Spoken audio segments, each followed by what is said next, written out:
A gaming franchise and even a movie franchise that I've really enjoyed, guys, and I can't wait to see the continuation of it, is Tomb Raider, guys. A franchise that has spanned all the way back to 1996, and we've been having pretty consistent games throughout, and I would have to say, guys, that the older games I didn't like quite as much as the newer ones, but nonetheless, this is a franchise that has really stood the test of time, and it'll be really interesting to see where these games go moving forward, or if we are going to get games in the future in the Tomb Raider franchise, which I think is pretty obvious, but at the same time, is it? What we're going to talk about here is what happened to Tomb Raider as far as a franchise that was definitely something people really enjoyed to something now that is becoming pretty much a phenomenon amongst a lot of people within the Tomb Raider community. So let's talk about it. Guys, if you look at the release timeline of Tomb Raider, like I said, it spans back to 1996, and pretty much, guys, from 1996 all the way to 2003, you pretty much had a brand new game come out or expansions of those games. And that's a pretty good stretch, right? You have Tomb Raider, Tomb Raider 2, Tomb Raider 3, The Last Revelation, Tomb Raider, Tomb Raider the Chronicles, Curse of the Sword, The Prophecy, The Angel of Darkness.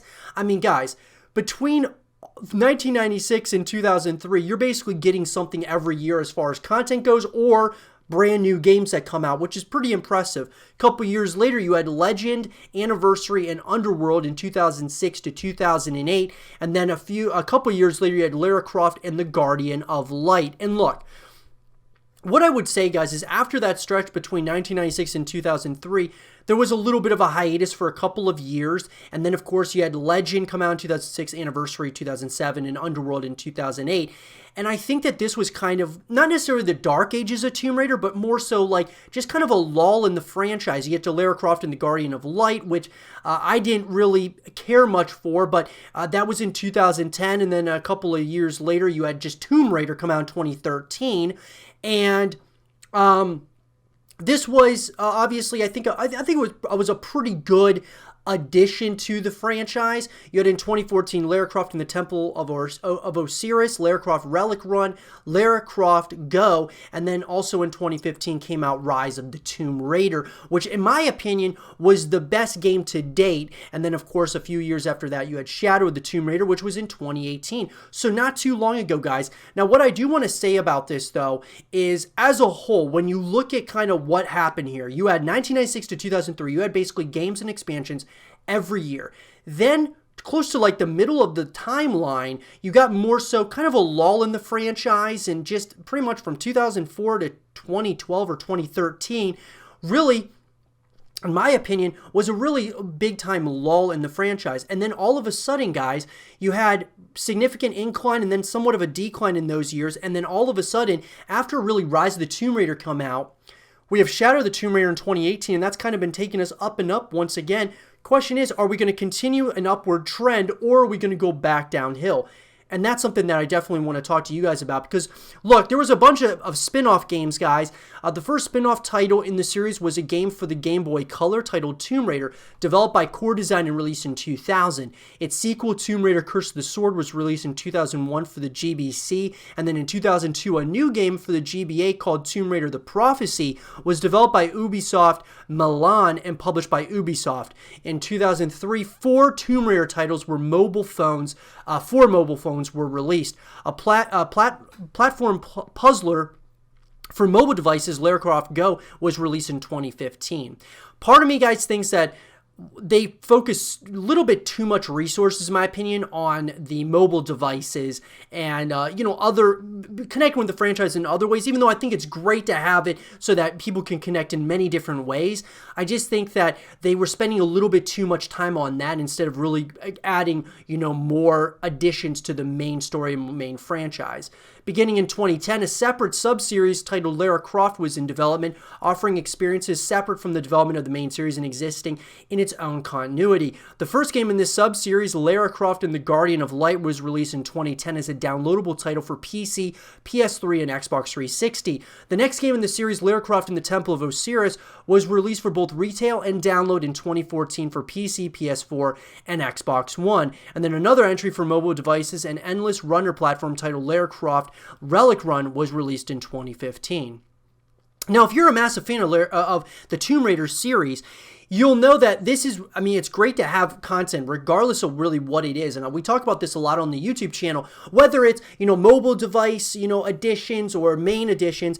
It all is helping build the franchise at the end of the day. But what most people want, guys, are main additions to the franchise, that being like on consoles, PC, and things of that nature. That being like Rise of the Tomb Raider, Shadow of the Tomb Raider. Of course, what would be interesting is if they're going to continue with, Tomb Raider, if they're going to go back to like Lara Croft and they're going to kind of do some more side stories and things of that nature. There were some canceled games, though. The Angel of Darkness was originally the first game in a trilogy with its sequel titled The Lost Dominion. While The Lost Dominion was undergoing preliminary development, the negative reception of The Angel of Darkness caused the entire trilogy to be scrapped.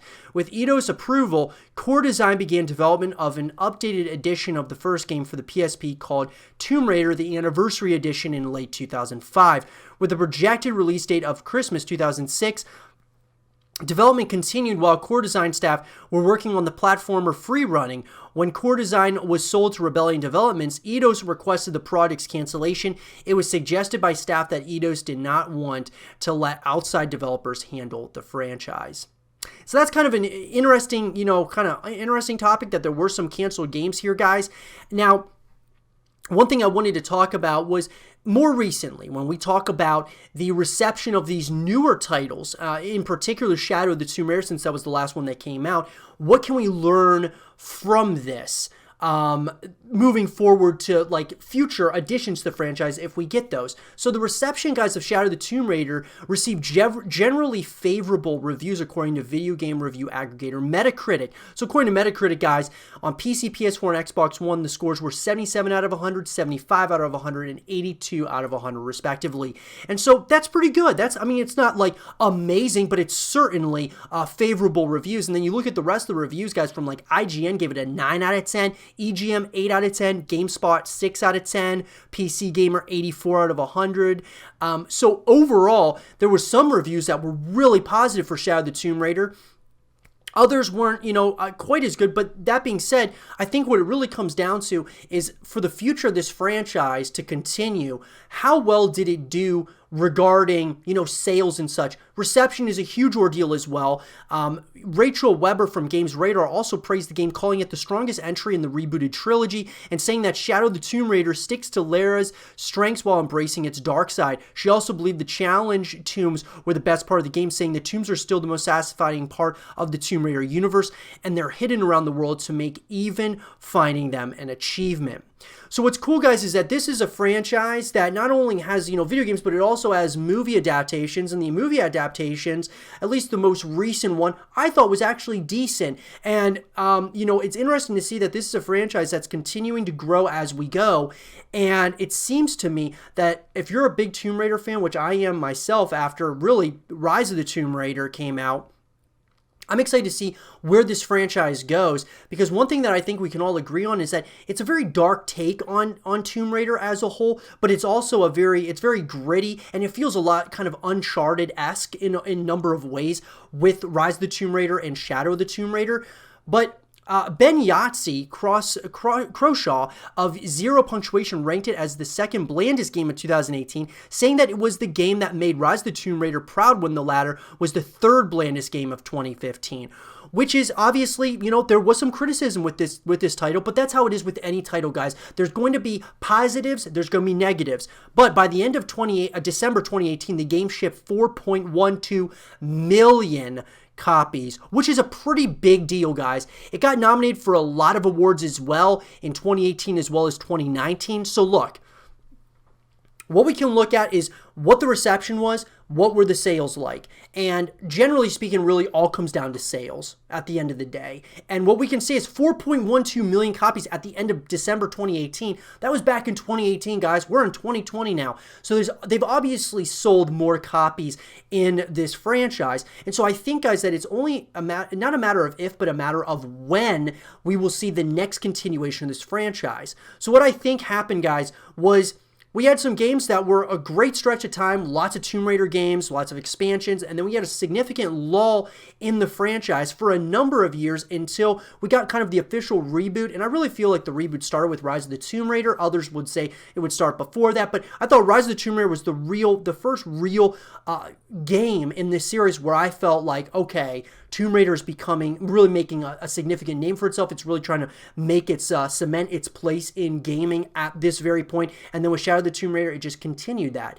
And so moving forward, guys, I think like I said, if you're a member of this community, you're excited about the continuation, I think there's no reason to believe that there isn't going to be a continuation. I think that there certainly will be continued Tomb Raider games in the future, but let me know in the comment section below, what do you guys want to see from this franchise moving forward, guys? For me, it always really comes down to the big three things, and that would be a single-player experience, multiplayer experience, and co-op experiences, which Shadow of the Tomb Raider and, most of these Tomb Raider games are only single-player experiences, so I want more ways that I can connect with the franchise. But let me know what you guys want in the next Tomb Raider, of course, continuation or the next addition to the franchise. Let me know what it is that you guys want. And for more Tomb Raider content and videos, stay here with Zero TV.